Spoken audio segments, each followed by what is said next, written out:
Boa tarde a todos. Vamos dar continuidade, então, na programação do seminário. Agora, nós temos conosco, falando, o professor Dr. Juarez Bento da Silva, da Universidade Federal de Santa Catarina, que vai falar sobre preparação docente e integração das tecnologias digitais em informação e comunicação nas atividades didáticas no contexto da educação básica na rede pública de ensino. Então, o professor tem 40 minutos e depois a gente já passa para o Romero. Boa tarde, pessoal. Primeiro, gostaria de agradecer o convite que me honra muito, né? E também colocar para vocês o seguinte, uma vez que foi posto o tema, né, o que eu procurei fazer? De acordo com um projeto que nós desenvolvemos no extremo sul do estado de Santa Catarina, um projeto que nós desenvolvemos há 8 anos, procurei contextualizar o projeto dentro do tema. Então, é uma apresentação que ela tem 3 partes. A primeira com a estratégia que nós utilizamos em relação aos docentes. Uma segunda com as ferramentas que nós construímos dentro do laboratório de experimentação remota para dar suporte a esses docentes. E uma terceira relacionada às aplicações. O tempo é extremamente curto, provavelmente vou pular muitas etapas aqui, mas se houver interesse no trabalho, os contatos ficam, né? E também coloco para vocês, diante de uma plateia assim tão qualificada, não vou tratar de conceitos ou coisas desse sentido, até porque não sou da área de educação, né?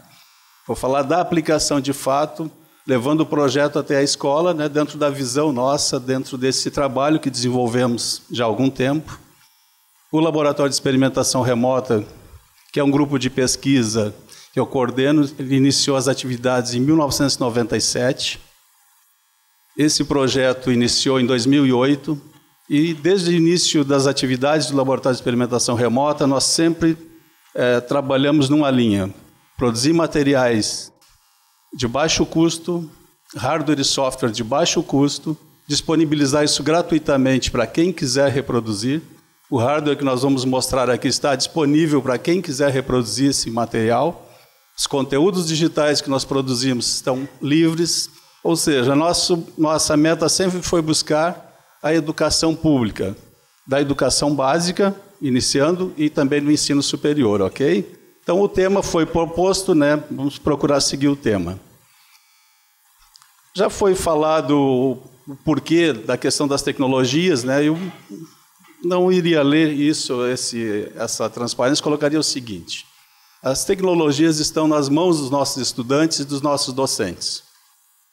Ok? Que nós temos que começar a nos preparar e precisamos ter competência enquanto docentes para nos apropriarmos dessas tecnologias, colocar os conteúdos didáticos de uma forma que seja acessível a todos e utilizar. Simplificaria por isso, né?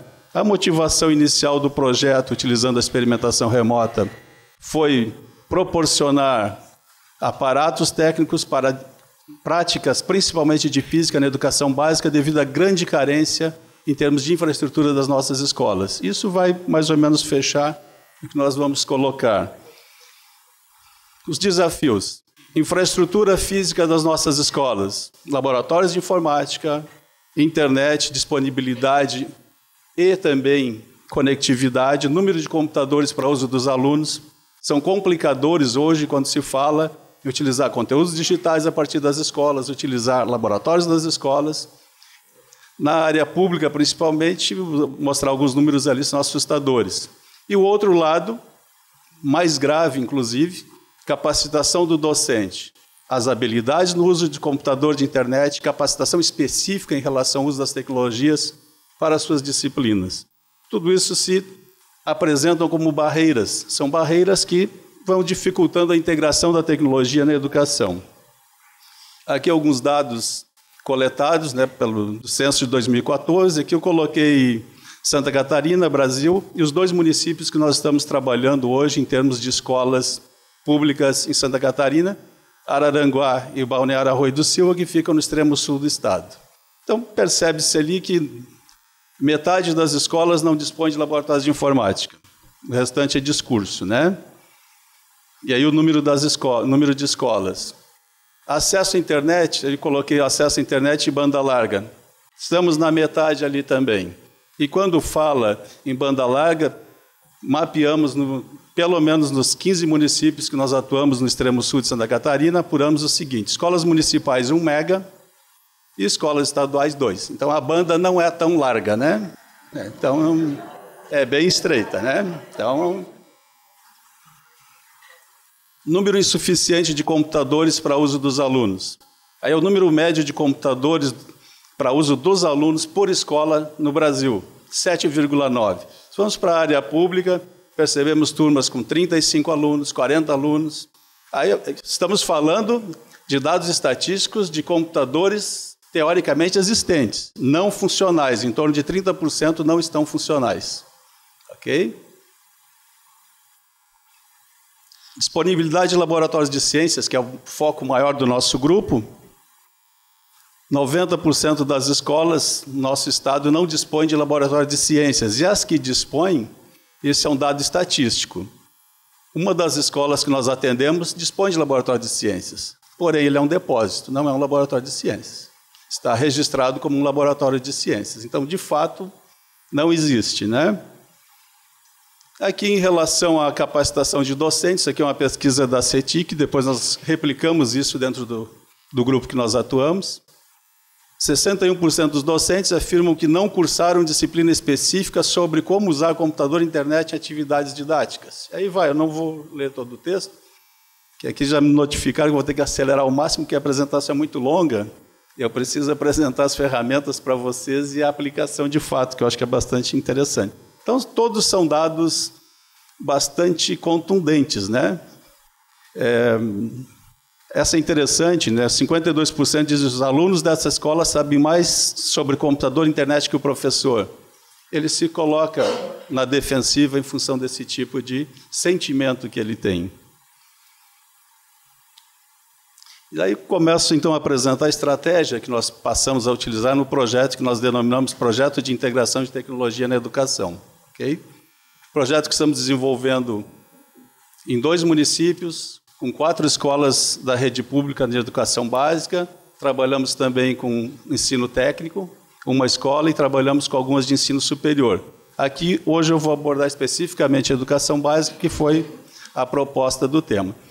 Então, a estratégia que utilizamos é a seguinte: 2 eixos para a orientação desse projeto.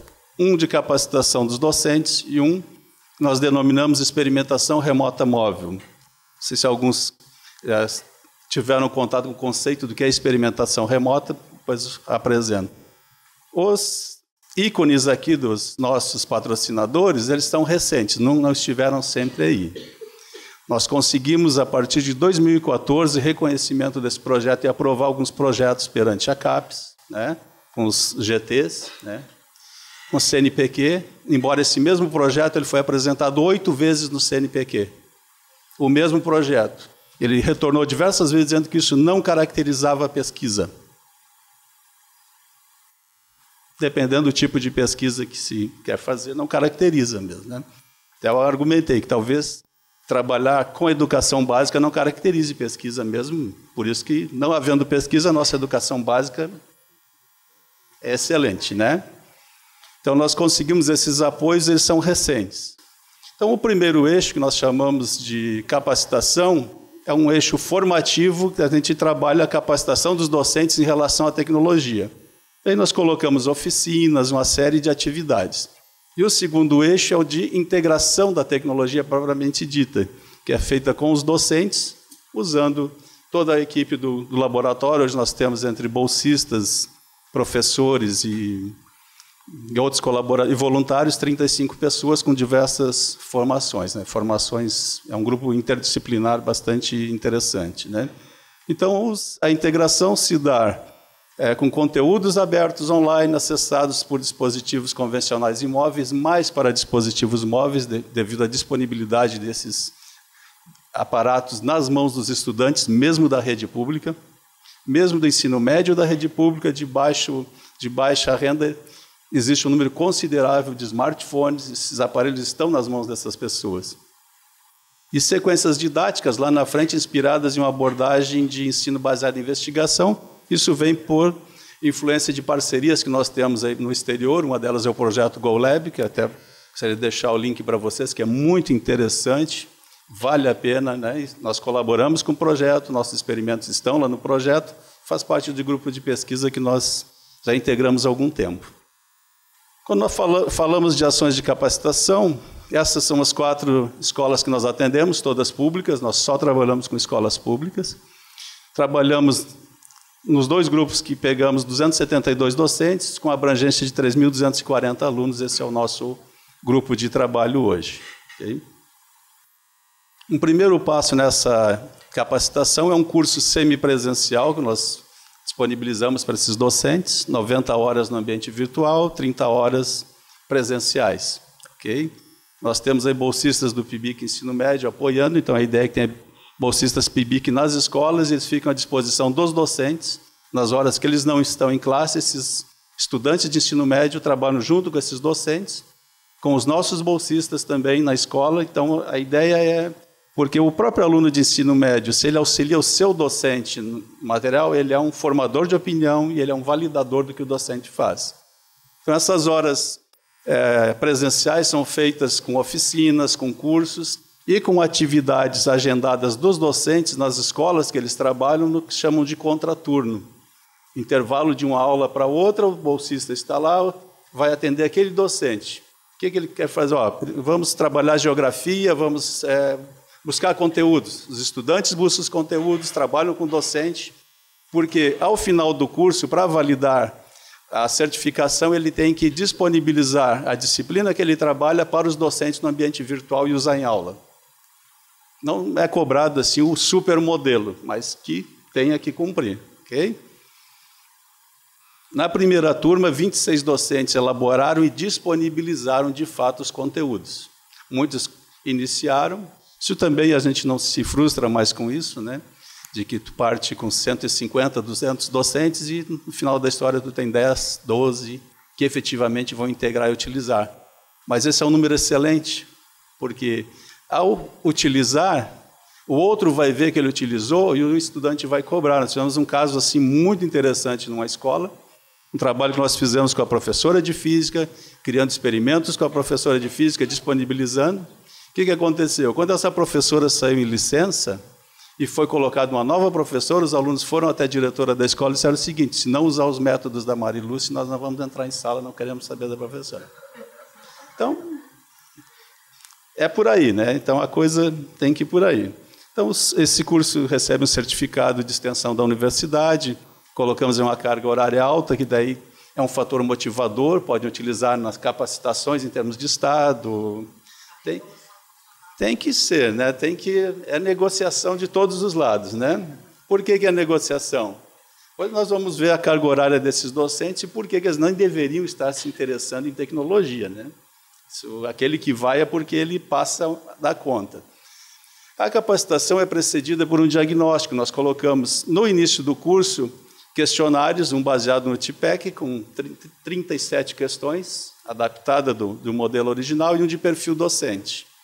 Isso tem o objetivo, já que esse modelo nos traz a percepção do docente em relação ao conhecimento dele sobre tecnologia, conteúdo, conhecimento pedagógico, conhecimento de conteúdo e também as intersecções, para que a gente possa também mapear algumas necessidades de capacitações, porque num primeiro instante a gente sempre acha que vamos pegar os docentes, vamos falar em capacitá-los para integrar a tecnologia.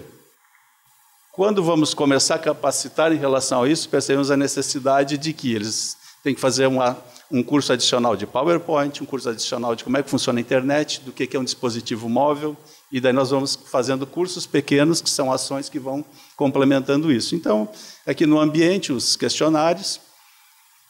Isso aqui é do questionário de perfil, rapidinho assim, mas é bem interessante. 24,39% dos docentes trabalham em 2 escolas, 74,39% trabalham 40 horas em sala, né? Com mais 12, daria um número bem significativo, quer dizer, alguns trabalham mais de 40 horas em sala. Né? Aprendeu sobre utilizar computador sozinho, curso específico só 23. Qual é a motivação de um professor que está 40 horas em sala para escutar alguém que está falando que vai integrar, que ele tem que integrar a tecnologia, né? Tem que ter mais algumas ações assim que possam brilhar o olho dele, ou seja, temos que levar alguma coisa que possa facilitar a vida desse docente para ele negociar. A gente depois mostra algumas delas.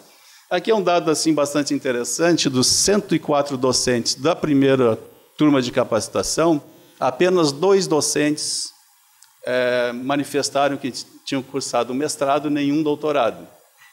Depois dessa ação, nós temos 3 docentes dessas escolas como regulares no programa de pós-graduação em Tecnologia da Informação e Comunicação, lá da Universidade Federal, exclusivamente na linha de tecnologia educacional, e mais 16 em disciplinas isoladas do mesmo programa. Então, eu conversava com o nosso pessoal essa semana que esse número por si só já validou o que a gente fez, né?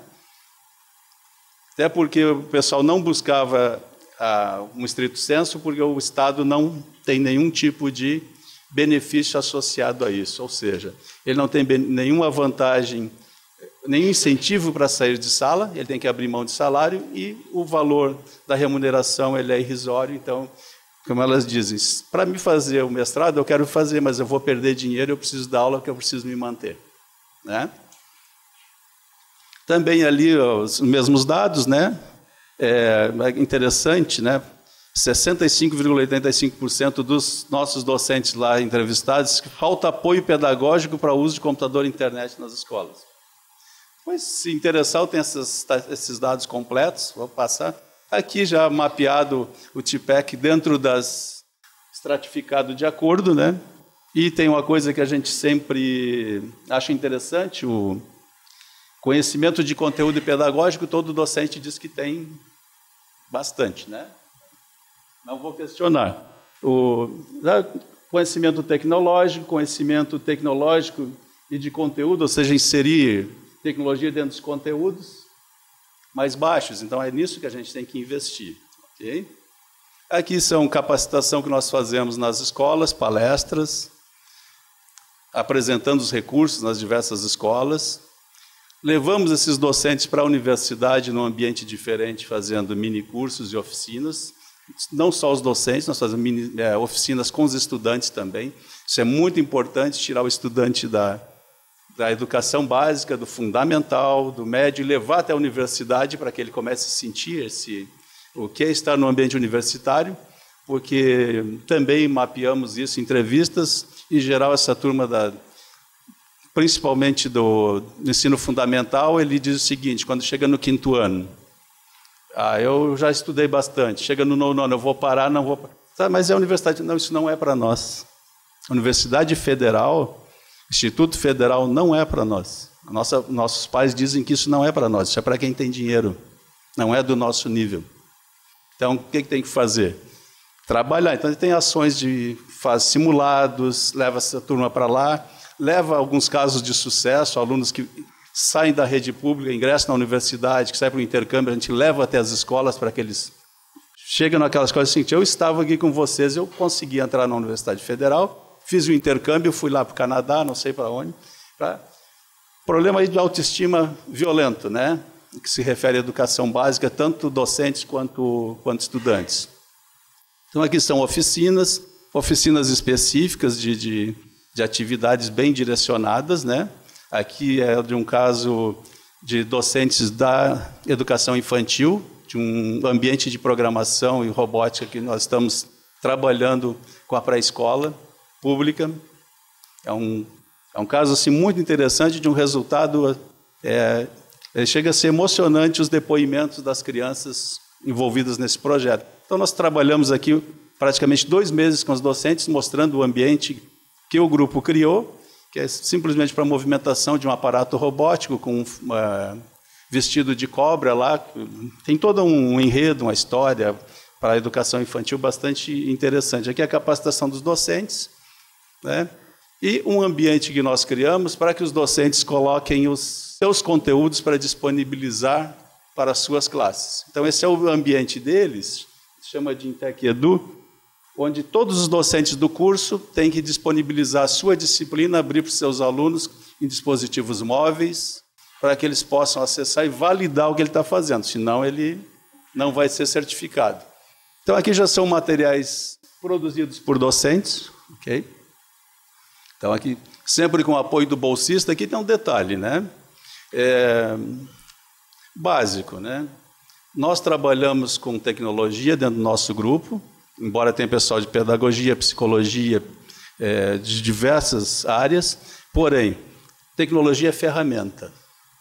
E o protagonista de todo esse processo é o docente. Então, ele tem que ser o ator principal. Nós não vamos criar ambientes para docentes. Ele tem que criar. O pessoal está ali para apoiar.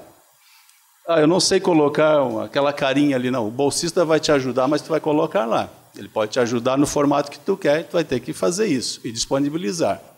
Porque não cabe a nós, nosso papel, acho que quem trabalha com a tecnologia não é criar isso para o docente, senão não está integrando nada, né? Está só executando o trabalho que o docente deveria executar. Okay? Então, aqui também já material produzido pelos docentes, daí eu tenho no grupo pessoal para fazer design e tal, daí desenho lá, eu queria um bonequinho assim, desenha e tal, né? Já aplicações em sala.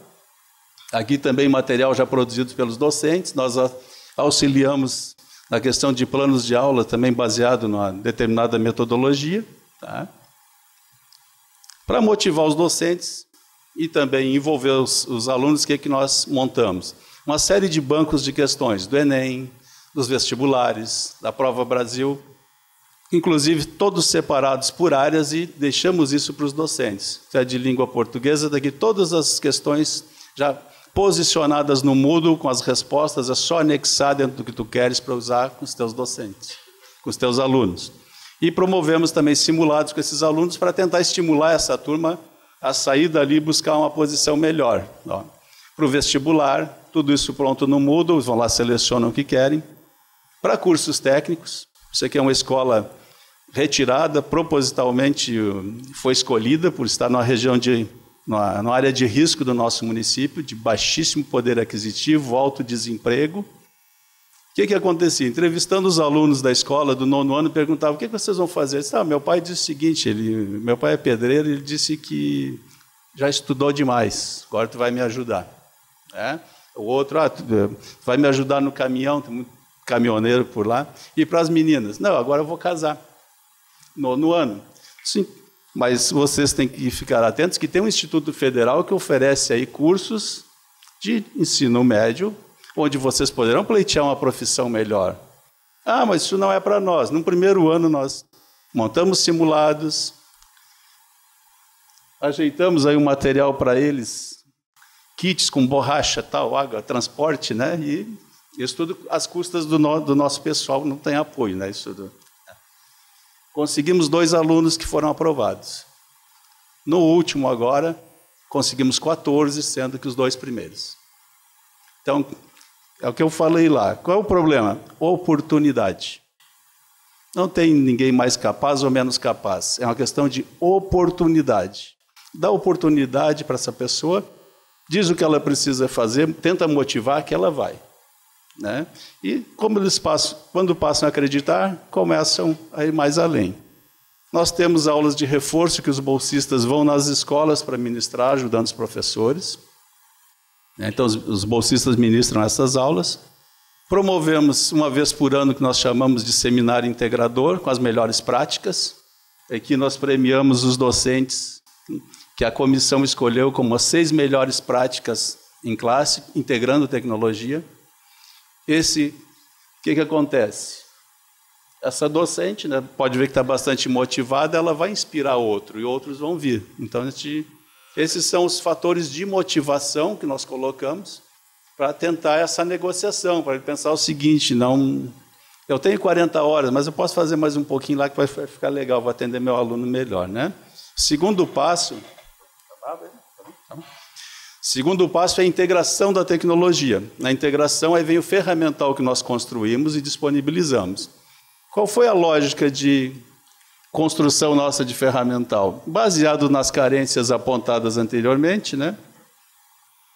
Poucos laboratórios, poucos computadores disponíveis, não tem laboratórios de ciências, porém, os nossos estudantes têm os dispositivos móveis. Ou público ou privado tem, só não tem No ensino fundamental realmente é baixo, e daí nós temos no laboratório 60 tablets que os nossos bolsistas vão nas escolas e fazem essas aplicações com os docentes, emprestando o material. No ensino médio tem. Mas como é que tu vai ensinar ciências sem praticar? Né? É possível ficar ensinando ciências sem praticar, sem fazer qualquer tipo de atividade, ficar só no quadro explicando? É bem complicado. Talvez esse, possivelmente, é um dos fatores que nos dá reprovações violentíssimas nos cursos, uma retenção pesadíssima nos cursos de engenharia e gera um prejuízo monumental para o governo em função dessas repetições e das desistências associadas. O que nós podemos fazer? Desenvolver equipamentos que possam ser acessados remotamente, que possam proporcionar certas práticas. Não é simulação, são equipamentos físicos onde se fazem práticas reais. Se estiverem disponíveis pela web, podem atender mais. Né?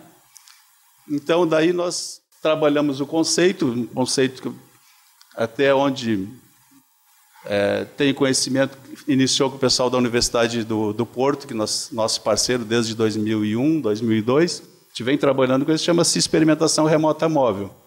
A experimentação remota e o M-Learning, esse é o nosso foco. O que é experimentação remota? São instrumentos físicos que são acessados remotamente, onde se pode acionar chaves, sensores, coletar dados e fazer a prática. Muitos perguntam, por que não simulação? Simulação se trabalha com valores reais. A simulação, ela faz parte do processo. Nós estamos inserindo simulações em todos os experimentos, para dizer o seguinte, eu vou pegar um determinado... Passar aqui os experimentos, já pegar um experimento. Por exemplo, esse experimento aqui. É um painel CC para análise da associação de resistores, lei de Ohm, coisas desse tipo. Com a simulação, o estudante vai trabalhar com os valores ideais.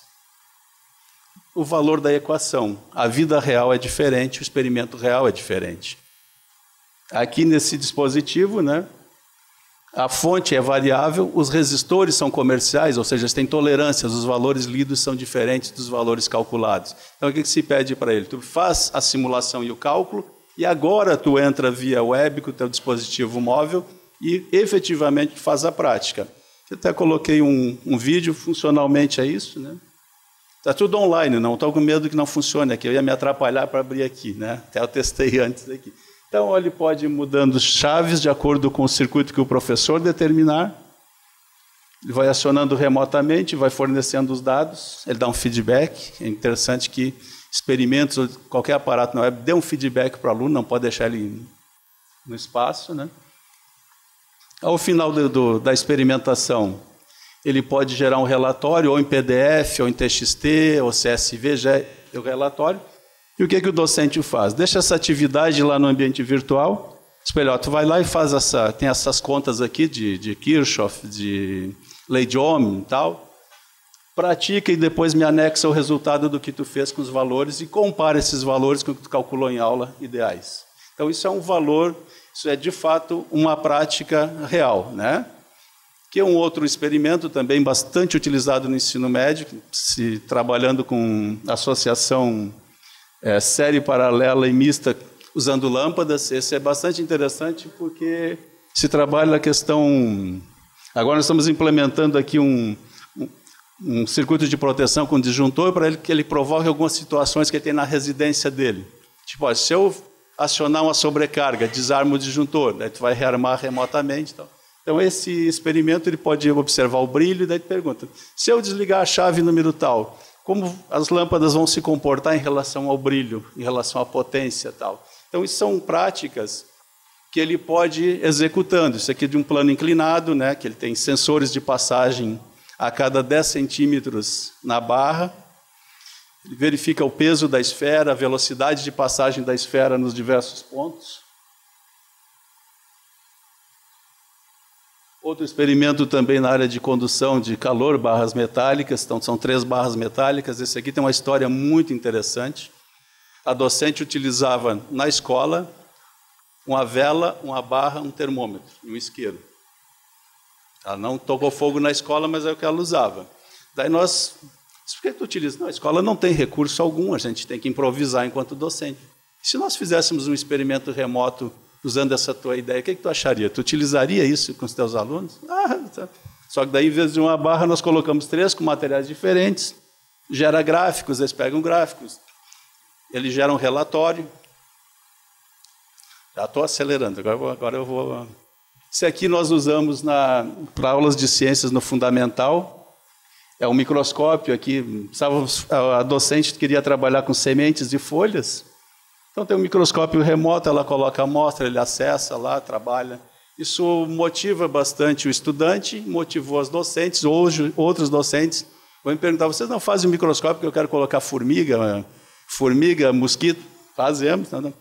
Detalhe, tudo isso é produzido no laboratório e sempre primando pelo baixo custo. Os modelos são feitos em acrílico, com os diagramas de corte. Nós desenvolvemos praticamente todo o hardware, só o computador embarcado que a gente não tem desenvolvido, porque não vale a pena pelo custo. Mas todas as interfaces, sensores, são todas construídas por nós no laboratório. Um experimento de ótica, um banco óptico, disco de Newton, o hardware que nós desenvolvemos, que está disponível para quem quiser replicar.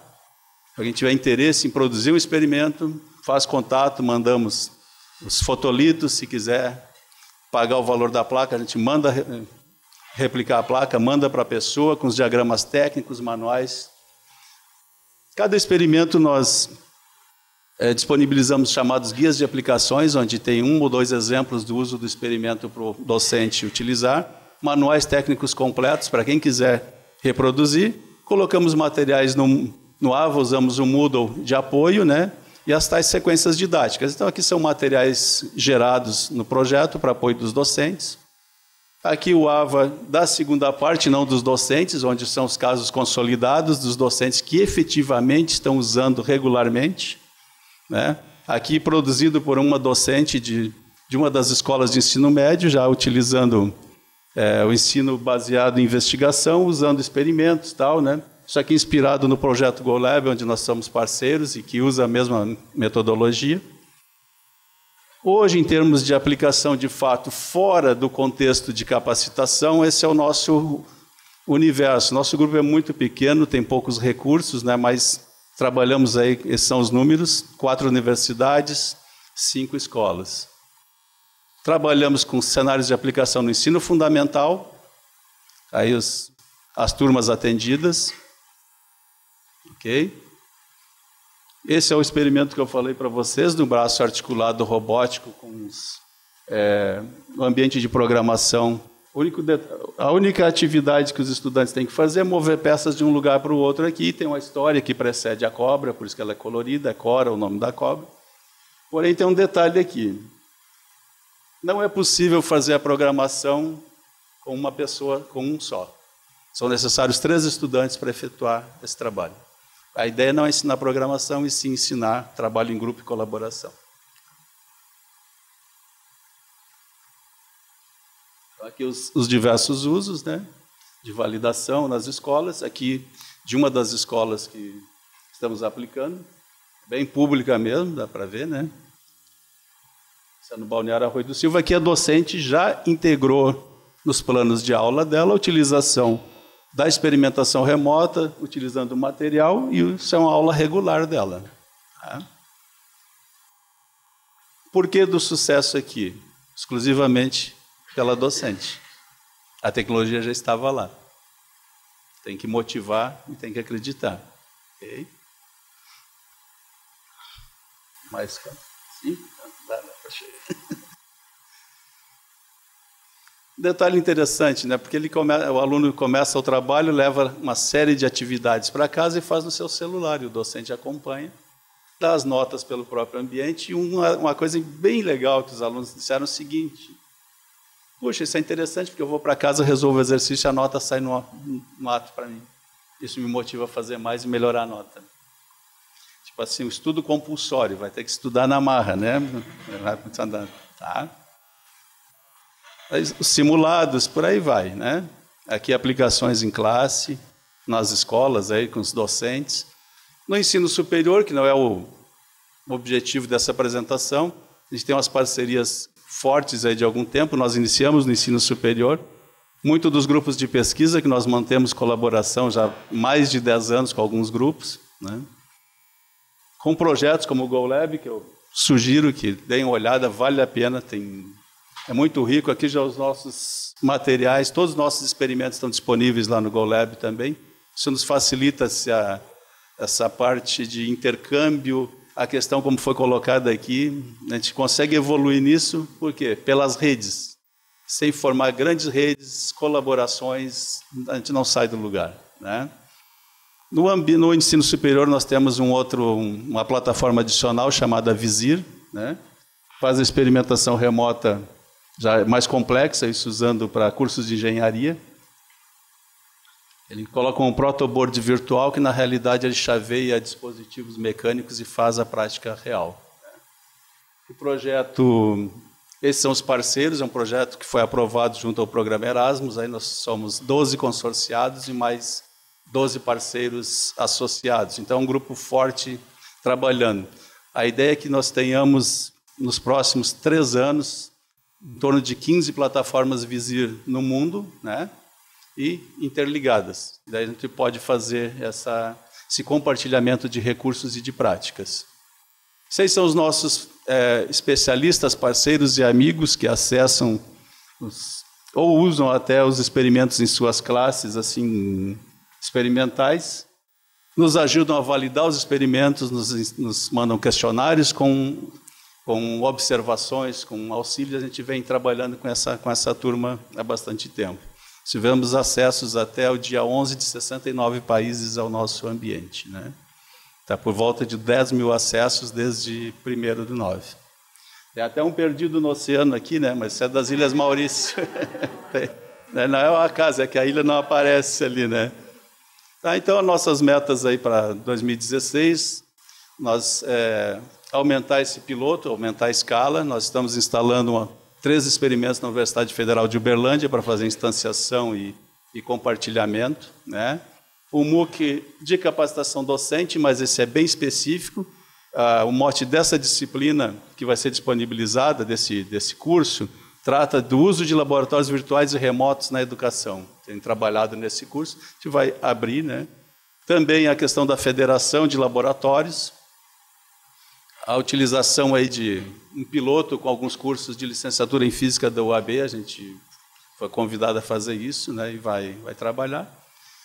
Seria isso, né, pessoal? A tecnologia está aí, é uma ferramenta e nós temos que tratar como uma ferramenta.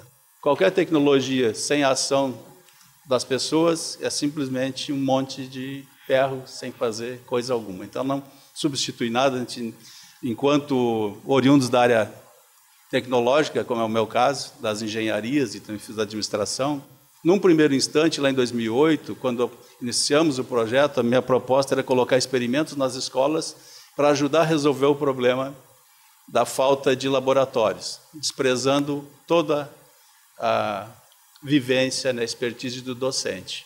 A gente começou a aprender desde ali que nossa função não é essa. Nós temos que estar ali à disposição para ajudar essas pessoas e tornar a tecnologia acessível a elas, mas os docentes são os principais agentes e são os protagonistas. No nosso caso, nós somos só facilitadores do meio. Mas era isso, acho que cheguei no tempo, né? Eu tive que dar uma acelerada aqui. Agradeço aí a atenção de todos, muito obrigado.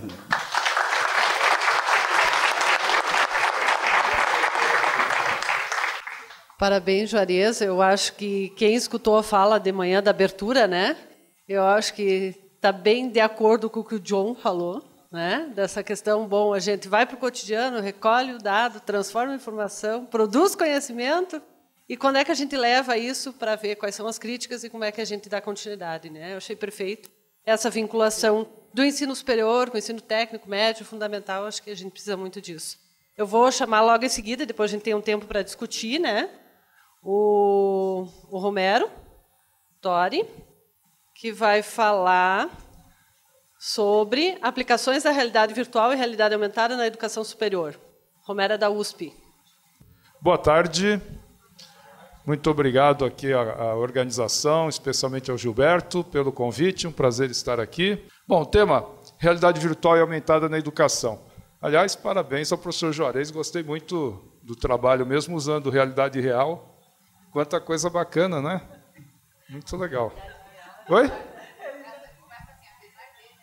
Não, apesar de só usar coisas reais, né?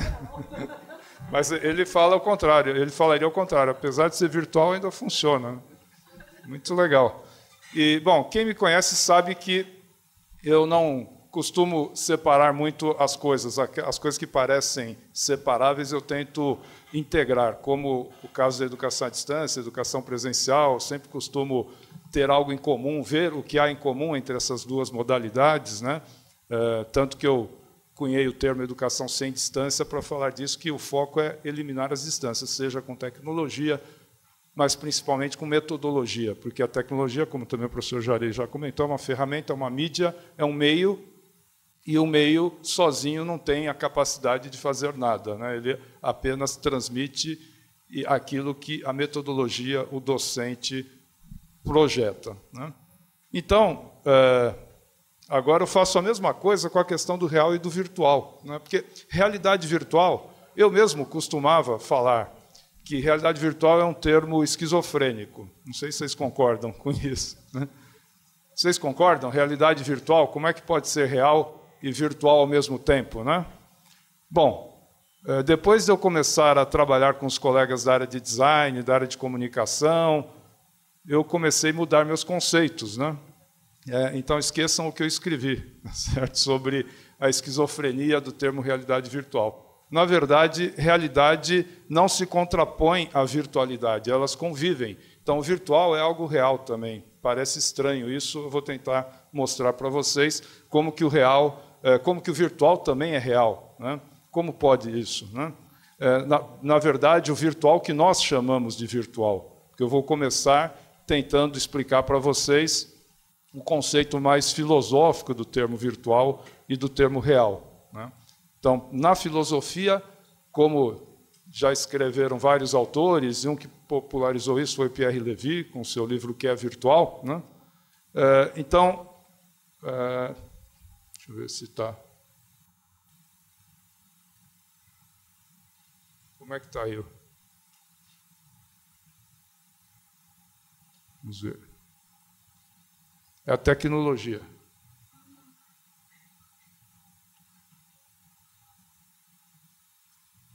Mas muito bem, eu vou continuando aqui, porque afinal a mídia é apenas uma ferramenta.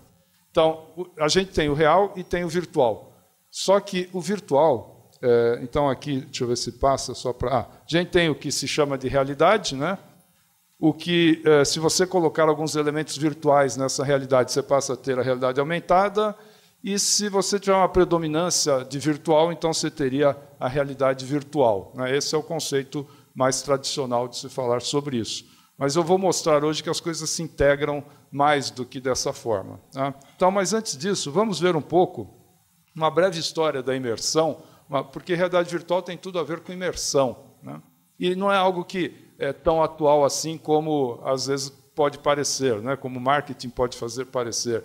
Já se estuda a imersão há muito tempo, já no século XVIII aí tinha essas apresentações como essa chamada fantasmagória, em que era uma espécie de realidade aumentada, usando projetores bastante rudimentares em telas semitransparentes e que davam um efeito bastante espetacular para a época, né? Impressionante para uma plateia não acostumada com as mídias que nós temos hoje, cinema, etc., né? Mesmo com pouca interatividade. Esse vídeo é muito famoso, acho que a maioria de vocês deve conhecer. É a chegada de um trem, né, a Chiotá, ou Ciotá. Então, diz a lenda que, quando ele era apresentado, eu não estou com o vídeo aqui, eu optei por só trazer imagens para evitar problemas técnicos, mas no meu blog, romerotori.org, tem todos os vídeos das coisas que eu apresento aqui para quem tiver interesse. Então, o que diz a lenda? Que a plateia se assustava com o trem chegando, né? Porque, para quem não está acostumado com aquela mídia, de repente, ver aquela cena impressionante e realista, aquilo era realidade virtual para eles. Hoje é cinema, né? Aliás, cinema é muito mais do que trem chegando, cavalo cavalgando. Depois que a narrativa foi colocada no cinema, que os artistas assumiram o leme, né? Os engenheiros entregaram para os artistas, e aí realmente virou arte, e o cinema começou a ter conteúdos muito melhores do que apenas curiosidade. A realidade virtual, em alguns aspectos, às vezes dá a impressão que a gente ainda está vendo trem chegando e cavalo cavalgando. A gente precisa ter mais conteúdo com melhores narrativas, né? Um outro exemplo é o Sensorama, na década de 50, que o Morton Heilig sonhava em criar o cinema do futuro, né? Com bastante assim avançada a técnica que ele criou, porque você tinha, além da visão 3D, visão widescreen, motion, movimentação, colorido, estéreo, aromas e até vibrações, né? Mas faltava alguma coisa. O que talvez tenha sido o fator que não contribuiu para que ele fizesse o sucesso esperado e acabou esse projeto não vingando, né?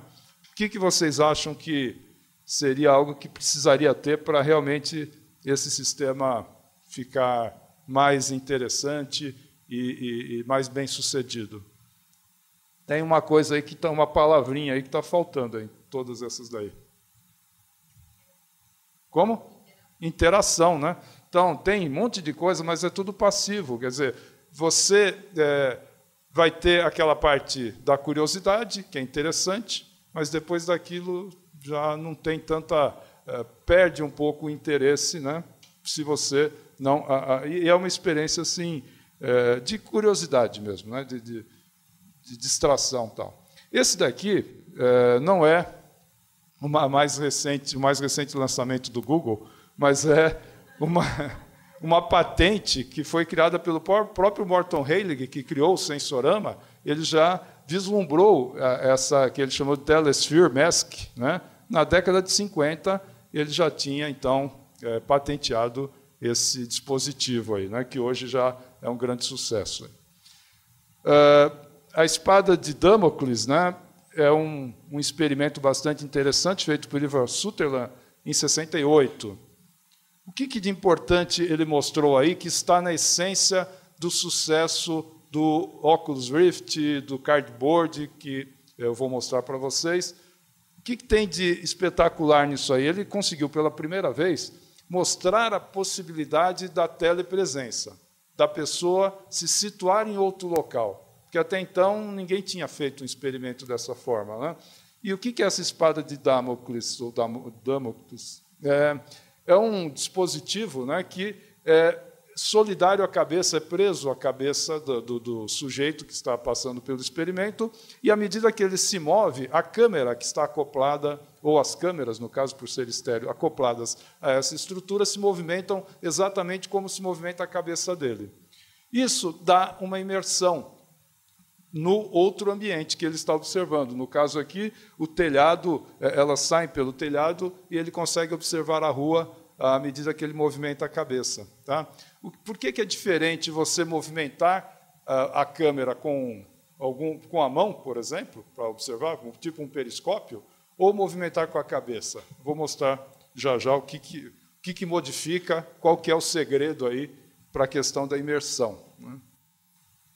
A gente fica maravilhado, eu pelo menos fico maravilhado com o Street View, né, de você poder andar pelas cidades do mundo. Só que é interessante saber, né, e aqui está o professor Lito, que, graças a ele, eu tive contato com os pesquisadores do MIT, que, trabalhando com videodisco, lembra daquele famoso seminário que teve, workshop que teve na Escola do Futuro, dos professores do MIT que vieram nos ensinar a produzir videodiscos interativos. E eles nos apresentaram um projeto, eu tive contato naquele workshop com um projeto chamado Aspen Movie Map, que era um projeto em videodisco interativo que era ainda mais avançado do que é o Google Street View hoje, isso em 78, né? Com Andy Lippman, Bob Moll e Nicolas Negroponte, que já veio ao Brasil algumas vezes, né? Famoso aí, inclusive, por aquele projeto do One Laptop per Child, OLP, OLP, né? Então, esse projeto aí, ele era sensível ao toque, você não via só a imagem, você via o vídeo da cidade mesmo, reconhecia a voz, quer dizer, tudo isso em 78. Né? Então, as coisas que a gente usa hoje vieram de pesquisas que demoraram muito tempo para se consolidarem. Né? Bom, aí na década de 90 foi criada a Cave. A Cave é muito bacana, ela dá uma imersão, porque você está dentro de um ambiente cercado por projeções em todas as paredes, só que, para montar essa sala, você gasta alguns milhões de dólares. Né? E aí, para você aplicar em larga escala, é ótimo para fazer pesquisas, para algumas instituições que pesquisam tecnologias avançadas, ou para indústrias como Embraer e outras automobilísticas, etc., que precisam desenvolver seus projetos com simuladores bem realistas, até para verificar questões até interessantes. Tem simulações que se faz para verificar a acessibilidade do técnico de manutenção na hora que precisa trocar uma peça, por exemplo. Não é só a questão de simular a ergonomia, mas também uma série de outras questões que são feitas todas antes de se construir a primeira peça de um avião, por exemplo. Né? Mas essa tecnologia, infelizmente, é muito cara e de difícil acesso. A gente tem na USP, na Unicamp tem também, em algumas grandes instituições tem, mas não é uma solução educacional de larga escala. Né? Bom, hoje, todo mundo já viu o Oculus Rift, esse ainda é a versão 1, já saiu a versão 2 de protótipo, a versão 1 protótipo, né? A versão 1 developer.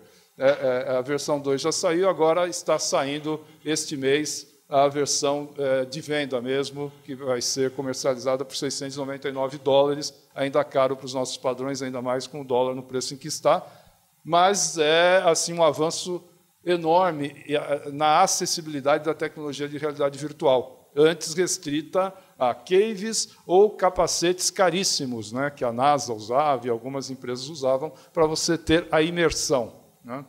E foi criado, isso que é interessante, por Palmer Luckey, quando ele tinha 17 anos. Né? E a empresa dele, com 19 anos, ele lançou a empresa dele, com 20 vendeu para o Facebook, tá? Por alguns milhões. E se o Facebook comprou essa tecnologia, a gente já consegue imaginar como que vão ser as redes sociais daqui a pouco. Né? Então, queiramos ou não, precisamos estar atentos à tecnologia de realidade virtual e de imersão, né? Porque se não for a escola que vai levar essa tecnologia para a sala de aula, os alunos a levarão. E aí a gente chega no cardboard, né? Que é aquele óculos, né? A gente chama óculos. Óculos é o nome da marca, né? O nome técnico não é óculos, seria capacete, HMD, Head Mounted Display, né? Então, se já foi um passo enorme assim de popularização, a gente ter essa tecnologia de realidade virtual vendida a $699 para você poder acoplar qualquer equipamento, quer dizer, já é um preço, se as escolas conseguem ter uma TV, um data show, etc., não é complicado ter também um ou dois desses capacetes. Né? Mas o Google foi à frente e criou o chamado cardboard, focado no uso de celulares. Né? Então, o que acontece? Como bem lembrou aqui o professor Juarez também, né? A gente tem que aproveitar essa tecnologia que está nos bolsos dos nossos alunos, né? Sejam celulares, sejam tablets, aí já não é no bolso, mas são portáteis. Os dispositivos móveis são verdadeiros laboratórios de computação, né? Como a gente viu, hoje é difícil as escolas terem laboratórios atualizados, com equipamentos de informática, mas a maioria dos alunos, pelo menos nos grandes centros, e mesmo em algumas cidades menos favorecidas, os alunos já conseguem ter acesso, de alguma forma, a equipamentos desse tipo, que muitas vezes são subutilizados. Tá? Então, um equipamento Android de última geração é um laboratório de realidade virtual em potencial também, porque ao colocar um cardboard, por exemplo, agora eu descobri um outro equipamento, que esse eu importei, ainda é caro, mas é fácil ser produzido, assim como o cardboard já tem versões mais avançadas no Brasil, né, como eu estava conversando com a professora Eliana, realmente essa popularização é muito grande. Já tem várias empresas no Brasil produzindo equipamentos que permitem você colocar o celular e ter, então, um capacete de realidade virtual. Agora, com esse equipamento aqui, a gente coloca no celular, de uma forma mais prática, você carrega no bolso e tem também um laboratório de realidade virtual à mão. Né? Uau! Bom, alguns conceitos aí. Você me controla o tempo aí, né, Helena? 25. É só olhar lá. Qual que é o horário que eu tenho que... Ok, obrigado. Então, pessoal, o que é o virtual? Né? Eu comentei no início a questão do virtual ser também real. Então, vamos falar rapidamente sobre isso para mostrar algumas perspectivas aí. Né? Virtual, na verdade, é potencial. E o uso que a gente faz do virtual confunde um pouco, porque fica cada vez mais difícil você diferenciar o que é virtual do que é real, justamente porque não há diferença. O virtual também é real. O virtual é o potencial. Então, vamos fazer uma analogia aqui. Né? Tem lampadinha aqui para acender? Não, aqui faz barulho. Acho que deve ser aqui atrás. Aqui. Então, ó, a gente, fazendo uma analogia, se você tem uma semente de café, por exemplo, essa semente de café é real, tá? Mas ela é virtual também. Ela é o quê? É um café virtual. Então, porque ela tem potencial de se transformar em café. Mas ela é também uma planta de café virtual, porque ela tem o potencial de ser plantada e se transformar numa planta de café. Então, o correto uso de virtual é potencial, aquilo que pode vir a ser. E o que é virtual é real, que vai se atualizar, o termo é esse, né? Atualização, ele vai se atualizar numa outra realidade. Tá? Então, a semente de café pode virar um café, pode virar nada disso, pode virar lixo também. Tá? Então, o virtual não é garantia de realização ou de atualização. Quando, de fato, você faz um café com essas sementes, aí isso daqui ficou atual. O atual também é real. Tá? É uma atualização dessa virtualidade. Bom, mas como que isso se relaciona com a informática ou com a tecnologia? Então, vamos fazer agora a analogia e entender mais claramente onde está o virtual quando a gente fala em virtual. Tá? Pega-se aqui, por exemplo... Uau! Pega-se aqui, por exemplo, um arquivo de imagem. Tá? Um arquivo de imagem num pendrive ou em qualquer outro meio de armazenamento, ele é real, aquele arquivo existe, ele não é virtual. Os bits estão lá, seja magneticamente, seja de alguma forma, aqueles bits e aqueles arquivos existem. Só que eles são imagem em potencial. Então, você tem aqui uma imagem virtual se for um arquivo de imagem. Então, tenho aqui, aí está correto falar, essa imagem virtual. Ou, falando no Second Life, por exemplo, que é um mundo virtual, esse mundo está em arquivos e programas executáveis que estão no servidor lá do Second Life, ou do OpenSync, que é a versão aberta do Second Life. Então, enquanto estão lá no servidor, eles são virtuais. Tá? São o quê? Mundos virtuais, que podem vir a se atualizar ou não. Tá?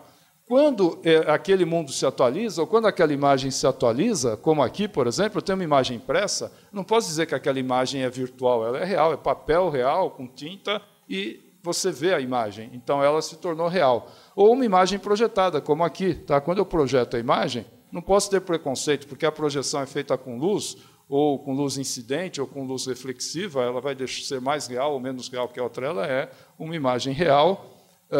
O que é virtual é o arquivo. Tá? Então, esclarecendo, aquilo que nós chamamos de virtual é uma metonímia que se faz. Né? Então, o que é que a gente chama de virtual? Na verdade, virtual, no meu entender, é uma realidade virtualizável. Então, quando a gente faz essa metonímia, estou no ambiente do Second Life, então estou no mundo virtual, na verdade, esse mundo é real, tão real quanto a nossa realidade, né? Tanto que pode se misturar. Se fossem coisas opostas, eu não conseguiria ter realidade aumentada. Como é que eu iria misturar a realidade com virtualidade se elas fossem opostas? Né?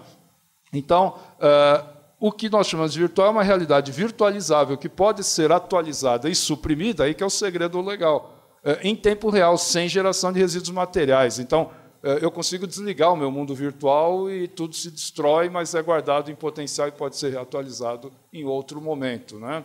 Agora, a gente vai colonizar Marte e vamos levar impressoras 3D para lá, certo? Não é? Então, a gente vai ter mundos virtuais lá em Marte, que vão ser criados fisicamente, a partir de arquivos que vão ser enviados daqui da Terra. Ah, precisa de uma peça diferente, ou quebrou não sei o quê, manda o arquivo e eles imprimem lá. No momento em que a gente conseguir ter um sistema de reciclagem 100% ideal, ou seja, tudo aquilo que foi impresso, que não está sendo usado, volta de novo para alimentar essa máquina, imprime outras coisas, teríamos uma reciclagem perfeita, né? E se a gente conseguir uma tecnologia que faz isso em alta velocidade, a gente chegaria naquilo que o Ivan Sutherland, que criou aquela espada de Damocles, já previu no seu artigo Ultimate Display, que no futuro a gente teria um display que projetaria objetos sólidos, né? Então, se a gente tiver uma impressora que consegue gerar objetos sólidos em tempo real e desfazê-los também em tempo real, a gente teria essa virtualização e atualização em tempo real e chegaria naquilo que já foi previsto na década de 60 pelo Ivan Sutherland. E o que nós chamamos de real, então, seria uma realidade não virtualizável, né? Porque, por exemplo, se eu imprimir aquela folha de papel com a imagem, não é tão prático em tempo real eu transformá-la de novo num arquivo de pendrive, ela fica materializada. Tá? Bom, agora o conceito importante para a realidade virtual é o conceito de presença. E daí a gente vai entender melhor porque é aquela mágica da espada de Damocles ou desse equipamento, dessa simples lente que a gente coloca na frente do celular e faz uma mágica de você imergir, de você ter a sensação de imersão, de presença num outro ambiente, né? Qual que é a mágica? Bom, vamos entender um conceito de presença. Uma das definições... Aliás, não se fala muito mais na área de pesquisa em presença, em telepresença. Começou-se pesquisando telepresença, mas se viu que não tem muito sentido. O que se estuda para uma presença distante ou para uma presença mais próxima é o mesmo fenômeno. Então, se chama simplesmente de presença. Presença é a percepção subjetiva de você não ter uma intermediação entre a mente do indivíduo e os estímulos externos ao cérebro. Então, não tendo a gente não percebendo ou falhando em perceber a intermediação da mídia, a gente se sente presente. Então, na espada de Damocles ou no capacete ou no cardboard que você coloca no celular, qual é o fenômeno que ocorre? Ao você movimentar a cabeça, usando todos aqueles sensores mágicos que tem em todo celular, que muitos são pouco utilizados, né? A gente tem isso daí e nem usa, eles conseguem perceber movimentos, conseguem perceber vários tipos de movimentos que são realizados a ponto de dele perceber que a sua cabeça moveu e, conforme o movimento que você faz, ele realimenta para o software de virtualização que vai gerar um outro ponto de vista, o ponto de vista de que seria visto por você se você estivesse, de fato, dentro daquele mundo. Então, isso é mágico, porque você esquece que existe uma intermediação, porque no mundo natural, no mundo que a gente chama de real, basta eu mexer a cabeça para ver outro ponto de vista. Eu não preciso mexer em mouse ou em algum outro equipamento intermediador. Então, na hora que eu faço isso, aí que ocorre a mágica. Por isso que é diferente você assistir, por exemplo, um vídeo 360, que hoje já tem no YouTube, você pode facilmente, com o seu celular, assistir um filme e ver pontos de vista diferentes desse filme em 360 graus. Enquanto o filme está rodando, você fica dentro do filme olhando. Já é bacana você fazer isso olhando no celular dessa forma, mas ainda tem a percepção da intermediação. Você vê que você está usando um celular e que você está movimentando o celular. Ao colocar um equipamento que permite você grudar isso na sua cabeça, pronto, a mágica se fez, você tem muito mais presença pelo fato de você não perceber a intermediação, tá? Ou facilmente esquecer dessa mediação. E, finalmente, o que é imersão? É uma percepção subjetiva de você participar numa experiência que está situada em outro tempo ou em outro espaço, tá? Então, juntando tudo isso, a gente chega na realidade virtual. O que é a realidade virtual? Uma tecnologia que propicia a imersão em uma realidade virtualizável, tá? Então, esse é o conceito que eu trabalho de realidade virtual. E o que é realidade aumentada? Então, é a tecnologia que propicia a inserção no ambiente real de elementos virtualizáveis, mas não é uma inserção qualquer, né? Então, não basta eu colocar, por exemplo, como a gente está fazendo aqui, né? tem uma imagem que foi virtualizável, né? Essa imagem aqui é virtualizável, ela vem do arquivo em disco, é realizada aqui, atualizada e pode ser suprimida instantaneamente. Então, isso daqui é o que a gente chama de imagem virtual.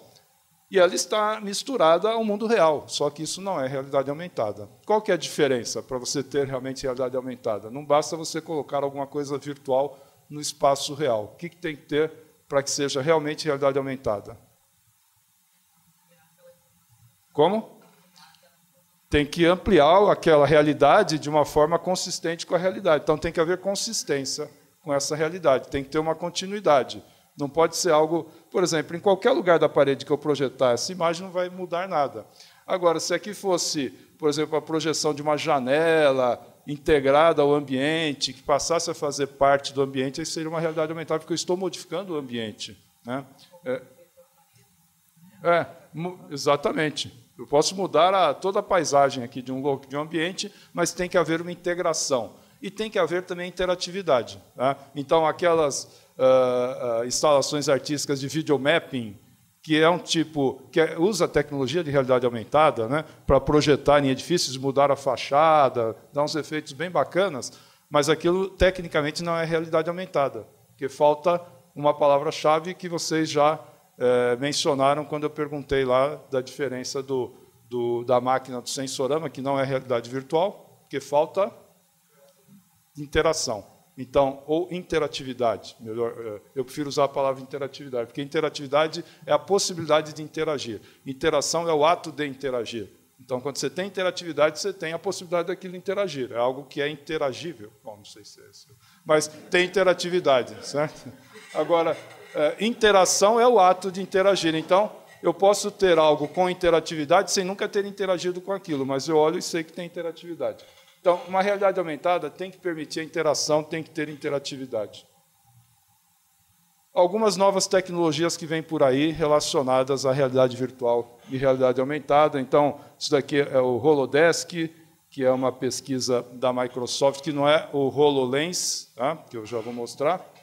HoloDesk, ele usa projeção com vidro semi-transparente e você consegue interagir com objetos virtuais. Então, veja, aqui é a realidade aumentada porque o objeto sabe que está na sua mão, ele não transpassa a sua mão, você bate na bolinha, ela vai para cá e para lá, então você interage, você tem uma mistura do real com o virtual, realmente é realidade aumentada. Então, potencial educacional dessas coisas, agora é com vocês para imaginar, né?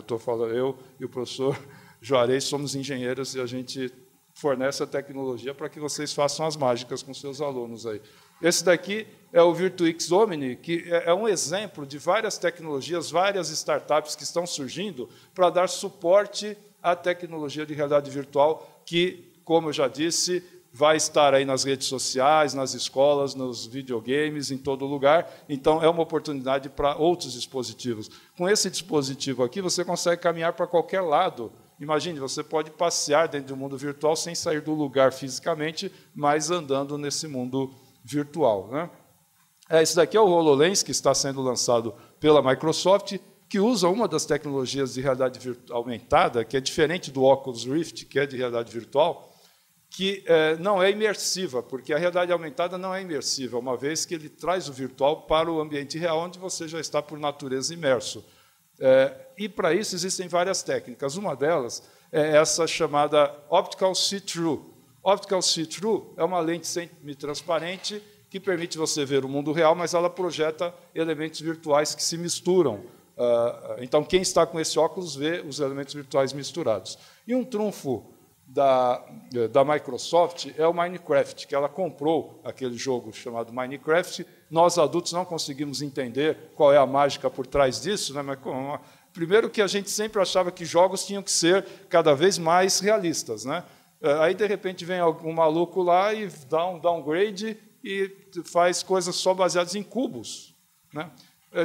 No primeiro momento, eu olhei e falei, bom, provavelmente é para aumentar a performance, né? Porque cubo é mais fácil de renderizar do que coisas mais complexas. Mas não pode ser só por aí, porque as placas gráficas, até de celulares, já renderizam coisas muito mais sofisticadas, né? E quando eu vejo meus sobrinhos de 7, 8 anos criando coisas nesse mundo e interagindo, tal, eu falo, tem alguma outra coisa. E a gente tem que ficar atento a esse jogo aí, a esse game aí. Tá gostando ou não, ele é um sucesso entre as crianças. Elas imergem nesse jogo, elas criam narrativas e é uma ferramenta e tanto. E agora vai ser possível esse jogo estar no meio da sala, com uma grande vantagem para nós pais e avós e tios, né? Desligou, virtualizou tudo e limpou a sala, diferente de quando eles montavam aquelas coisas, né? Agora, eu arrisco dizer, aí para nós adultos que não entendemos por que pode ser tão legal um jogo que ele só fica brincando com cubinhos, vamos lembrar que quando a gente ganhava o nosso Lego, que é só formado por cubinhos, a gente fazia e imaginava coisas maravilhosas. A gente punha um cubinho em cima do outro, isso é um castelo, isso é um trem, né? Então, se você for exigir da criança realismo, vai perder a graça. Primeiro porque não estimula tanto a imaginação e depois porque dá muito trabalho. Porque uma vez que você cria um parâmetro de realismo, você é obrigado a ter aquele realismo, senão não tem graça. Agora, quando o parâmetro é só cubo, então meu sobrinho rapidamente fala, estou criando um computador, olha o meu computador, 4, 5 cubos lá, aquilo era o computador para ele. Agora eu criei não sei o quê. Então, é a mesma mágica da gente trabalhar com Lego, com a diferença que você tem infinitas peças de Lego. Aliás, um aluno da Poli outro dia veio me procurar para eu ser juiz de uma atividade que eles vão fazer para concorrer ao Guinness Book, que é conseguir fazer o maior trilho de Lego do mundo, de Lego não, de Minecraft, virtual. Tá? Então, você tem infinitos blocos e você cria isso aí. Tá? E agora vai poder se fazer isso dentro do ambiente real com a realidade aumentada. Tem outro, as coisas não param, a gente está chegando perto do ponto de singularidade, já há sintomas nesse sentido, tá? E em que a tecnologia vai se acelerar cada vez mais e não param de sair coisas. Agora tem esse Magic Leap, que está cheio de segredos ainda, tal, mas a Google já comprou. Então, Facebook comprou o óculos, a Microsoft comprou o Minecraft, criou o HoloLens.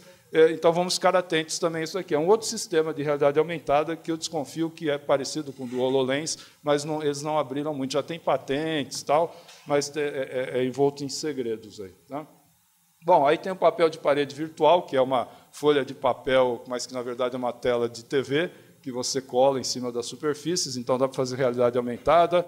Já tem umas pesquisas da Disney para você sentir os objetos virtuais no ar, então você vai jogar bola e você sente a bola virtual batendo na sua mão, então imagine isso misturados com o Minecraft no meio do ambiente real. E holografia, não a holografia como Gabor criou na década de 40, que é aquela feita com laser, a verdadeira holografia, mas um efeito holográfico, aquele que a gente vê em shows de rock, que o artista que morreu ressuscita, etc. Então, isso daqui já dá para você ter também bastante imersão e presença pelo fato de o interator com esses objetos holográficos não perceber a mídia que está entre esses objetos e o seu cérebro. Né? Bom, finalmente, na área de educação, o que eu vejo? Que RV e RA são apropriados às culturas, às estruturas cognitivas dos gamers, ou seja, os jovens que estão chegando nas escolas. Simulação. Eu arrisco dizer que qualquer habilidade pode ser aprendida à distância com o simulador adequado. Tá? Não precisa ser de realidade virtual, pode ser um acesso a equipamentos reais, mas podem ser simuladores tão bons que simulam até os defeitos do resistor que foi comprado na Santa Ifigênia e que simula exatamente aquilo que aconteceria com um simulador não tão com um equipamento que aquece ou que tem os seus problemas. Telepresença e colaboração virtual, né, para reduzir, de fato, a distância, e visitas virtuais. Então, já existem experiências de professores que vão visitar algum ambiente usando equipamento, acho que eu tenho uma foto aqui, de telepresença, e os alunos, na sala de aula, acompanham tudo em tempo real que o professor está fazendo. Tá? Alguns desafios, como já falei, o conteúdo tem que ir além da narrativa, tem que haver metodologia, porque tecnologia sozinha não resolve, e a gente usar o fato de a pessoa estar interagindo no mundo virtual, num ambiente imersivo, controlado por computador, nós temos a vantagem que, num laboratório real físico, é mais difícil, que é de capturar com precisão tudo que o aluno faz. Todos os movimentos, e reproduzir isso, e o professor pode, inclusive, se colocar no papel do aluno posteriormente. Tá? Então, alguns exemplos, esse professor que foi no CERN, no acelerador de partículas que fica na Suíça, um professor de física, usando um óculos do Google, os alunos acompanharam em sala de aula o que ele estava fazendo. Um outro experimento interessante de telepresença eu fiz lá no Senac e na USP, é o de troca de corpos. Então, eu estou no corpo dela. Tá? Tudo que eu vejo é o corpo da outra pessoa. E já foi comprovado que, ao trocar de corpo, você consegue aumentar a empatia. Tá? Então, já se está pensando em fazer, por exemplo, um experimento de um israelense com um palestino, trocando de corpo. E não é brincadeira, já tem contatos nesse sentido. Pessoas de raças diferentes, de culturas diferentes. Tá? Bom, isso aqui é um projeto de estudo de anatomia, em que a gente pode trabalhar com o tempo, ele é chamado de 4D, porque você trabalha também com a questão tempo. E esse último, hoje mesmo, um dos experimentos que eu tive que fazer hoje, que eu tive que estar em 3 lugares num dia só, o primeiro foi esse experimento aqui, que eu recebi uma comitiva de várias pesquisadoras da área de odontologia para testar a nova versão do nosso sistema de simulação de anestesia odontológica, que vai facilitar muito a vida dos estudantes de odontologia, que não vão precisar ficar aplicando injeção um no outro, anestesia um no outro, e isso é verdade, é assim que eles aprendem. E também a questão do mobile, de você usar os equipamentos mobile. Hoje existem muitos aplicativos de realidade aumentada e de realidade virtual gratuitos, é um potencial enorme, é só baixar e sair brincando. E aí, se você falar, mas não tem muito conteúdo, para a minha área, não acha nada, ótimo, aproveite a oportunidade para colocar os seus alunos para desenvolver conteúdos. Eles vão adorar, vão ficar felizes e não precisa se preocupar com aquela estatística dos 95% de professores que acham que os alunos sabem mais do que eles em tecnologia, e eu concordo que isso é verdade, porque o professor não precisa dominar tudo para poder pôr os alunos para trabalhar com isso. Tá? Ele tem que ter essa humildade e trabalhar junto com os alunos, tecnologias que os alunos ajudam a descobrir e apresentar, eles vão se sentir mais importantes e mais colaborativos. Né? Aqui é o Fusion 4D, que eu orientei uns alunos de projeto de formatura, e, por fim, o último trabalho que eu orientei, que trabalha com emoções. Então, aquilo que está no dedo da menina é um sensor de batimento cardíaco, de tal maneira que a música e as sensações que ocorrem no ambiente virtual onde ela está são compatíveis com o estado emocional dela. Então, é possível você trabalhar esse tipo de coisa também. Ok.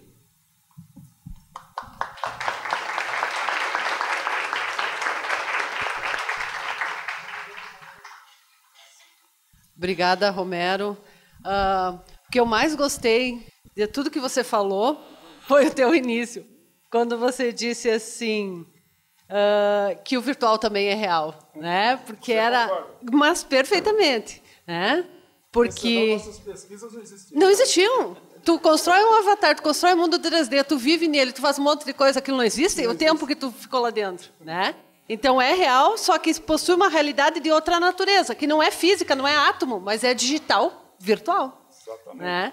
Então, a luz a gente não consegue pegar e ela existe. Exatamente. É virtual, mesmo antes das tecnologias digitais, né?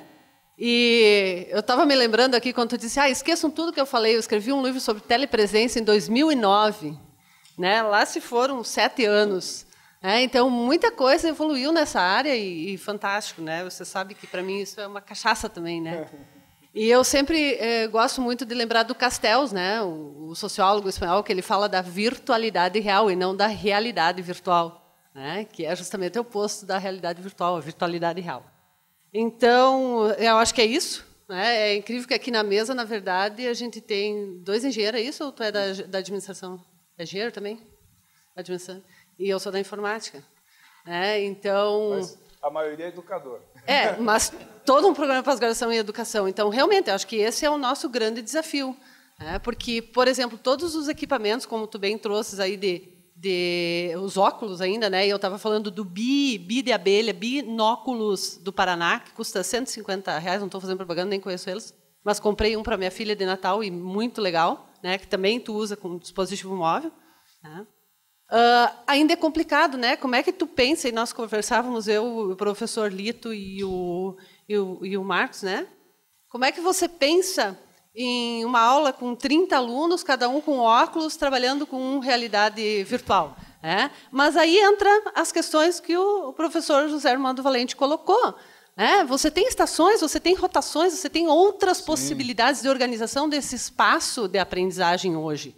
E tu pode ter 4, 5 alunos com isso, outros tantos lá no Open Simulator, outros tantos trabalhando com Arduino. Então, quer dizer, a gente, na verdade, tem que botar a mão na massa, ir para as escolas, trabalhar com eles, e não pôr os nossos alunos lá fazer as teses e dissertações, e quando dão retorno, se dão, e não muda nada na escola. Criatividade, né?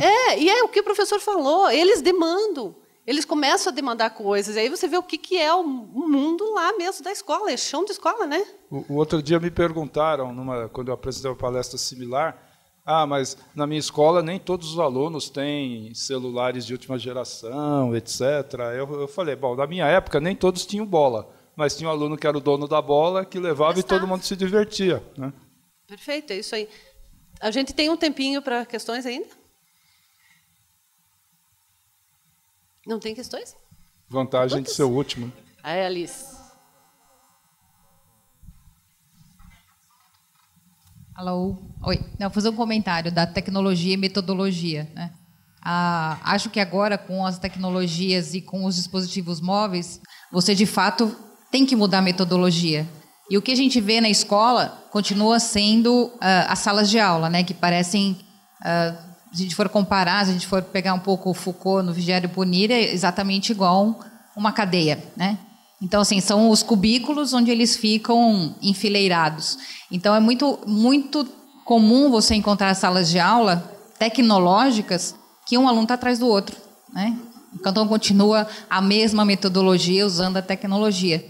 E eu acho que é um grande desafio para o educador, não só para o educador, mas eu acho que para sistemas de ensino, como é que você muda a metodologia a partir das tecnologias digitais disponíveis e com essa nova geração, né, que não suporta ficar atrás do outro mais, como a gente está aqui, né? Só no sistema passivo de ouvir. E esse acho que é um grande desafio. Sim. Como é que vocês veem? Eu acho que esse sistema funciona também em determinados contextos e momentos, né? Agora, todo dia, 4 horas de aula nesse modelo seria tão ruim quanto todo dia 4 horas de aula com realidade virtual. Ia ser tão chato quanto. Então, tem que haver essa variedade na mídia, né? Esse que é o caminho. Então, qual era mesmo o início que você falou? Da tecnologia e da metodologia. Eu não sei se realmente... Eu acho que a metodologia está acima da mídia. Eu acho que a mídia tem que ser adaptada à metodologia. Então, lembrando o que a Daniela falou, Melarré, sobre os estilos de aprendizagem, né?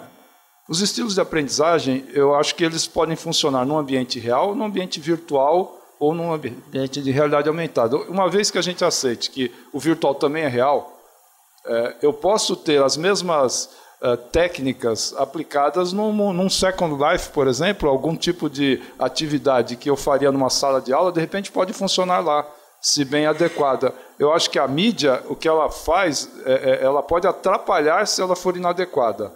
Mas se a mídia atender aos requisitos daquela metodologia, qualquer mídia serve. Eu acho que a mídia não tem a capacidade de melhorar, ela pode piorar. Então, de repente, dá para usar um método que funciona bem no mundo real e levá-lo para o virtual, desde que os requisitos que você tenha de interação, de percepção, etc., estejam atendidos na outra mídia. Não sei. Para o professor, eu só ia fazer um comentário, né? A gente está falando um pouco sobre essa arquitetura da escola.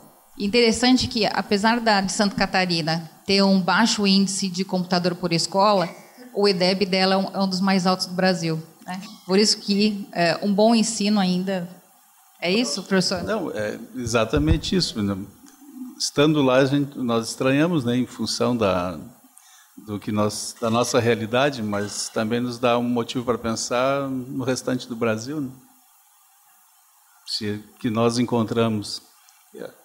O quadro é esse, se bem que nós estamos no extremo sul, que é um pouco onde tem menor poder aquisitivo. Lá na nossa região, 96% dos alunos do ensino médio, por exemplo, estão na rede pública, mas eu fico perguntando, e visitei algumas escolas, tentando levar o projeto para Tocantins, para alguns lugares, a gente fica muito triste, né?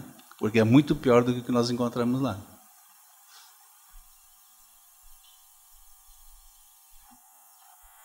Lá tem mais duas. Diz o nome, professor, e qual a área? Não sei. Olá, meu nome é Ney. Eu não sou, quer dizer, não estou professor, né? Que eu trabalho numa empresa de treinamentos e estou fazendo uma pós-graduação. E esse moço me tirou noites de sono quando você mandou construir aquele joguinho que banana quando bate com a laranja. Lembra disso? E aí a minha pergunta vai muito por aí, né? E as pessoas, assim, quando você pediu aquela tarefa, foi um barata-voa no grupo? Mas por que eu tenho que fazer isso, né? Eu, enquanto DI, eu posso pedir para alguém, eu pago alguém para fazer isso. Então, assim, eu acho que naquele momento foi um desafio que, eu confesso para você, eu te odiei, né? Mas já passou, já somos amigos e tal. Mas, assim, existe, assim, eu acho que não sei se é um não querer ou um medo muito grande de se aproximar dessas coisas, né? Então, eu estou questionando isso porque, assim, nos fóruns que nós temos, lá no cafezinho, né, e tal, foi, assim, uma discussão muito grande. Tipo assim, mas por que eu tenho que fazer isso, né? Onde é que está? Por que eu tenho que me meter nisso? Então, não sei se é um medo de não se expor, ou não sei se é um não querer conhecer. Como é que você vê isso, Romero? Como é que a gente vence essa barreira? Sou teu amigo, hein, cara? Ok, obrigado. Bom, eu sou suspeito porque eu que criei essa metodologia. E, bom, para contextualizar, é um curso sobre novos usos de tecnologia na educação dentro de um curso de design instrucional. É esse, né? Isso. Do Centro Universitário Senac, né? Bom, eu fui o autor desse curso, mas eu tutorei. Você me pegou como tutor ou eu era só o autor? Como tutor. Porque eu sou xingado mais ainda agora que eu sou só autor e os tutores às vezes não conseguem convencer porque eu tentava argumentar com os alunos quando eles reclamavam e tal. Mas a ideia é a seguinte, eu passei como atividade eles desenvolverem um jogo e eu passei qual a ferramenta, né? O Game Maker, certo? Uma ferramenta relativamente simples de ser usada, mas que causa um certo medo, né, de quem nunca programou, ele não precisa programar, né? Você só precisa quebrar a barreira, porque tem inclusive um tutorial. Se você for seguindo o tutorial, você vai e faz um joguinho lá, tem um joguinho que vai ter umas bananinhas voando, um palhacinho, não sei, você vai matando bem simplesinho, mas que dá um certo trabalho.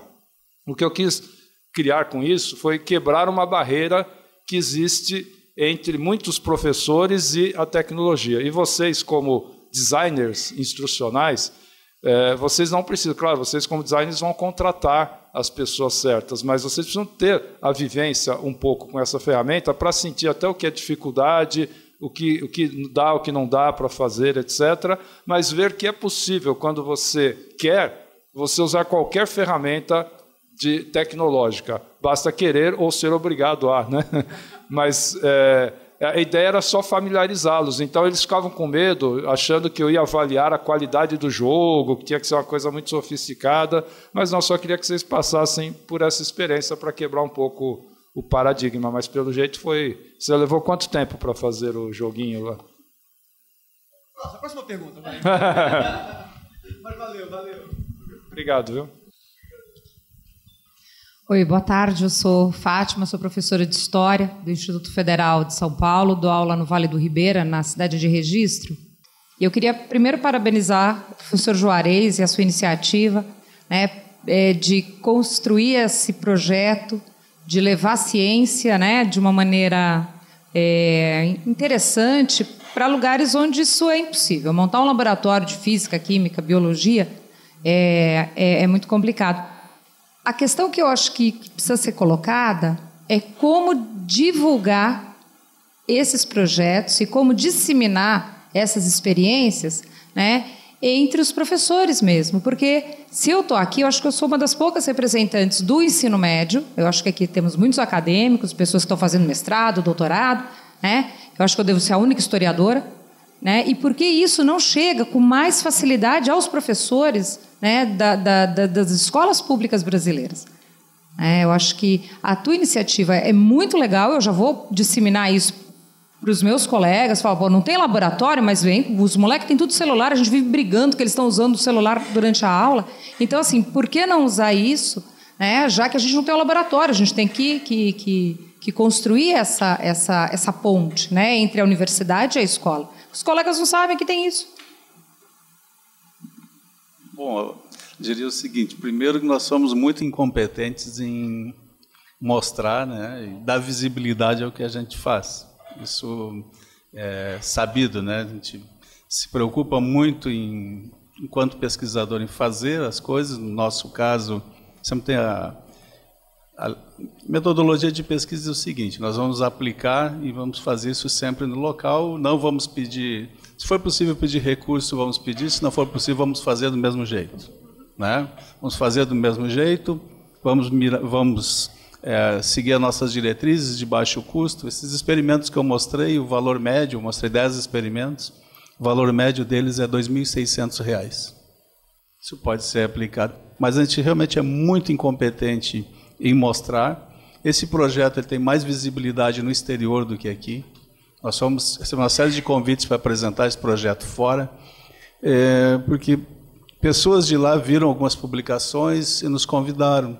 Outro problema que a gente percebe muito no nosso país é o seguinte: existe uma grande intenção sempre em divulgar coisas que não são as boas práticas, né? A gente não vê na mídia coisas boas que as pessoas fazem. Não estou referindo ao que nós fazemos, mas tem tanta gente fazendo tanta coisa boa, mas a nossa mídia, em geral, vai se ocupar com coisas que a desgraça, explorar isso, explorar aquilo, e coisas negativas até para o nosso povo, porque se começar assim a mostrar as boas práticas, estaria valorizando a todos, dizendo o seguinte: aqui a gente tem competência para fazer coisas interessantes.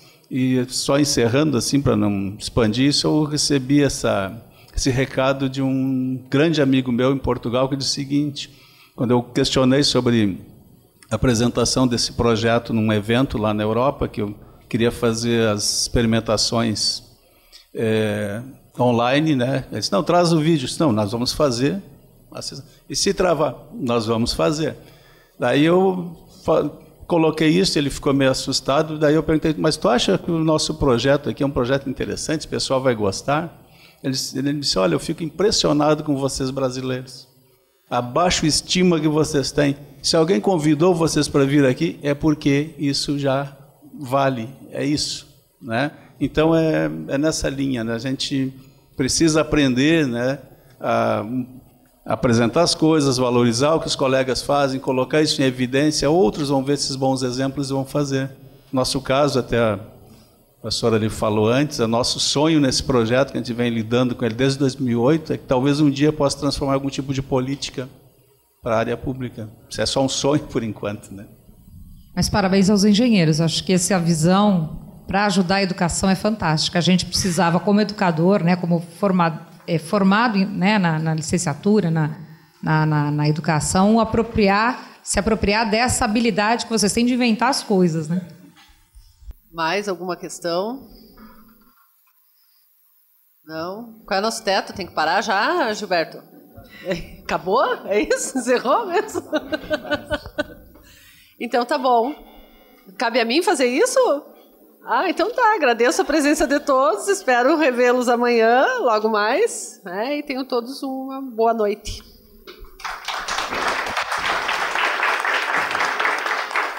Obrigada, Juarez e Romero. Obrigado.